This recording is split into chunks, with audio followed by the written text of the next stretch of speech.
तो भाई और बहनों, पूज्य गुरुदेव भगवान के आशीर्वाद से हर शंका का समाधान होगा। लास्ट में एक छोटी सी शंका और है, लगे हाथ उसको भी ले लेते हैं। अब इन सतलोक आश्रमों से जुड़े भाई बहनों से मैं हाथ जोड़ के प्रार्थना करूंगा। वैसे तो तुम गुरु को मानुष मान रहे हो और मानते रहोगे, लेकिन अगर गुरु जी से बात करने का मौका मिल जाए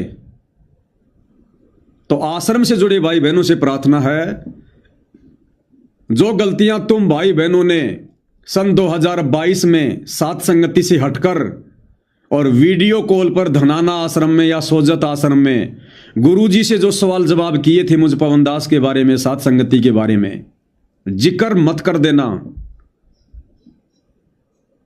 और भूलकर भी गुरुजी को शाना बनकर यह मत कह देना कि गुरुजी उन सात संगत वालों ने तो कबीर भगवान की फोटो फाड़ दी, गुरुजी हमने तो नहीं फाड़ी, गुरुजी उन्होंने ऐसा क्यों किया, गुरुजी उन्होंने सही किया या गलत किया फोटो फाड़ के, गुरुजी वो जो आपको भगवान मान रहे हैं, गुरुजी आप तो 1997 में सतलोक चले गए थे, आपके तो रूप में भगवान है, आप थोड़ी भगवान हो।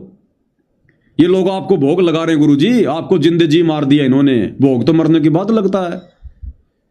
गुरुजी आपकी आरती उतारने लग गए, गुरुजी आपने तो कहा कि ये पांति पंच पौप कर पूजा, आपने जब जब भूल पड़े पुस्तक में लिखा गुरुजी कि ये जो पांति पंच पौप कर पूजा है ये तो ब्रह्मा विष्णु महेश की पूजा है। तो गुरुजी देखो ये सात संगत वाले पांति पंच पौप कर पूजा गुरुजी आपके सामने कर रहे हैं, गुरुजी वो सही है या गलत है?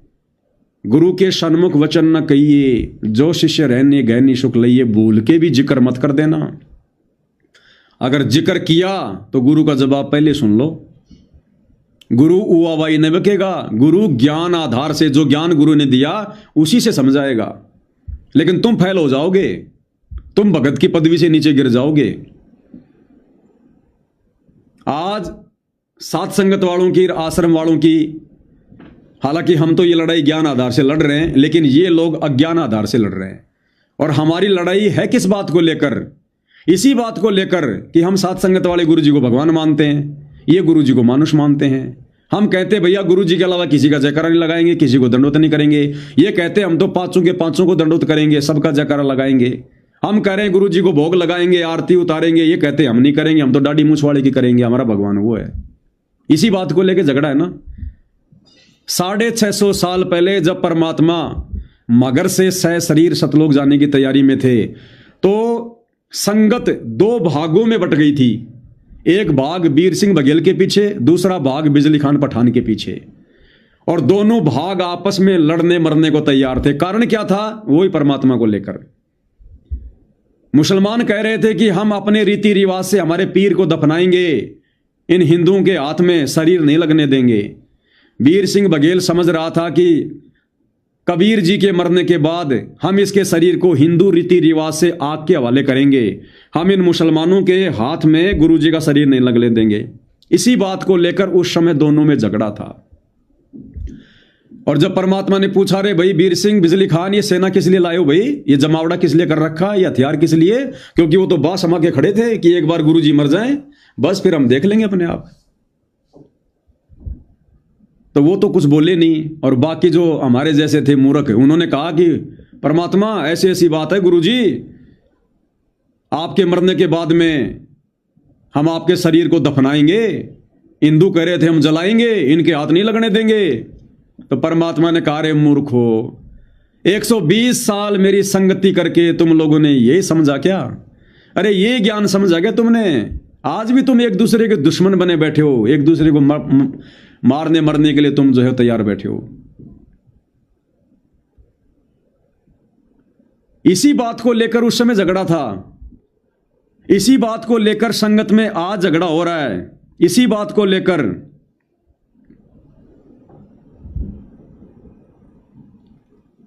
और उस समय क्या किया भाई और बहनों? परमात्मा ने किसी का पक्ष नहीं लिया। उस समय ना परमात्मा जी ने वीर सिंह बघेल का पक्ष लिया, ना परमात्मा ने बिजली खान पठान का पक्ष लिया। परमेश्वर ने ऐसा खेल खेला, आगे चलकर दोनों फूट फूट के रोने लगे। भविष्यवाणी हो रखी थी उस समय कि गृह युद्ध होगा हिंदू मुसलमानों का। वो होना था अगर परमात्मा समाधान ना करते तो। आज कलयुग की पिछली पीढ़ी है, आज ज्ञान आधार से समाधान करना होगा। आज इसी बात को लेकर झगड़ा है संगत में कि सात संगत वाले गुरुजी को भगवान मानते हैं और वो गुरुजी को मानुष मानते हैं। हम गुरुजी की फोटो की पूजा करते हैं, आश्रम वाले दाढ़ी मूछ वाले की फोटो की पूजा करते हैं। अगर ये तुम लोगों ने सवाल जवाब किए तो नादानो मुंह मत खोल देना। परमात्मा ने सब कुछ क्लियर कर रखा है। परमात्मा सिर में दर्द नहीं लेगा। परमात्मा यही कहेगा कि भाई देखो उनकी जैसी श्रद्धा है वो कर रहे हैं, भाई वो अपने गुरुजी को भगवान मान के पूज रहे हैं, जैसा उनको ज्ञान समझ में आया, जैसी उनकी श्रद्धा है, और भाई तुम्हें जैसा समझ में आया वैसे तुम कर रहे हो। और 9 पेज का लेटर जो हिसार जेल से आया था उसमें गुरुजी ने क्या लिखा है? भगत ए यानी मैनेजमेंट ने, महेंद्र जी ने गुरुजी से शिकायत की कि ये भगत बी यानी ये सात संगति वाले गुरुजी आपको कहते हैं कि आप तो कबीर भगवान है, और हम कह रहे हैं मैनेजमेंट वाले कि गुरुजी कबीर नहीं है, भगवान तो कबीर जी है जो दाढ़ी मूछ वाला है। इसी बात को लेकर भगत ए और भगत बी में यानी आश्रम और सात संगति वालों में मनमुटाव है।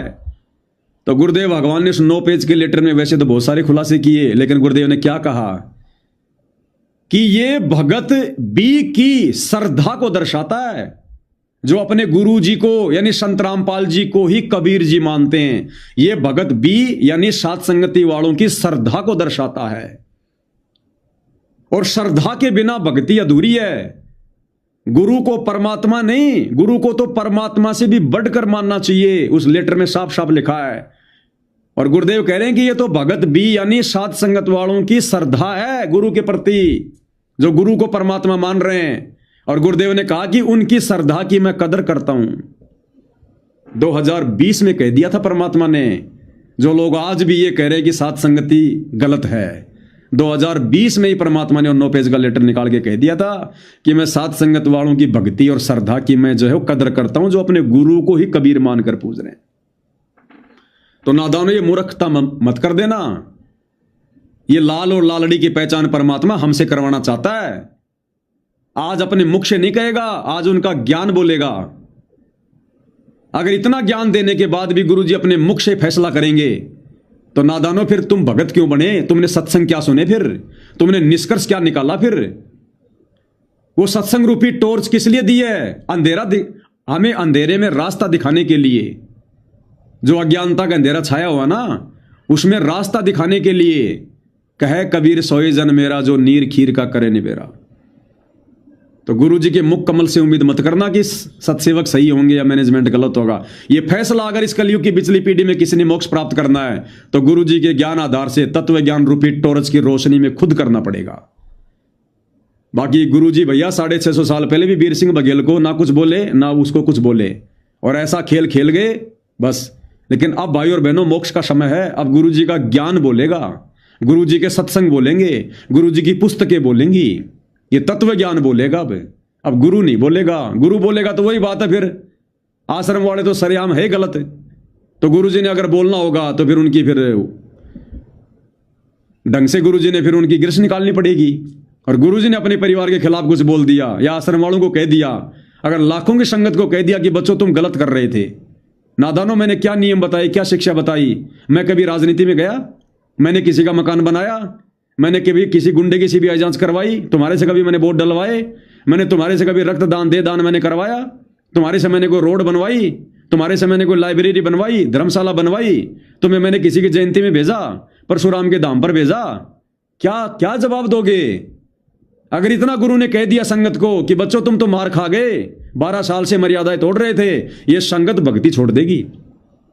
इतनी निराश हो जाएगी, संगत भक्ति छोड़ देगी, और गुरु का परिवार ना जाने कहां डूब के मरेगा। तो 650 साल पहले भी परमात्मा ने 64 लाख की परीक्षा ली, सब फेल हो गए। उसके बाद भी परमात्मा ने किसी को नहीं कहा कि मैंने तुम्हारी परीक्षा ली थी और तुम फेल हो गए। मालिक को पता था अगर मैं कह दूंगा तुम फेल हो गए, ये भक्ति नहीं करेंगे अब आगे।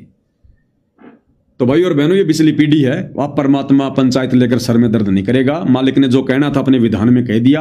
अब भैया जिसका जैसा भाग है, जिसकी जितनी बुद्धि उतना ही समाए, उसका बुरा मत मानियो, अधिक कहां से लाए।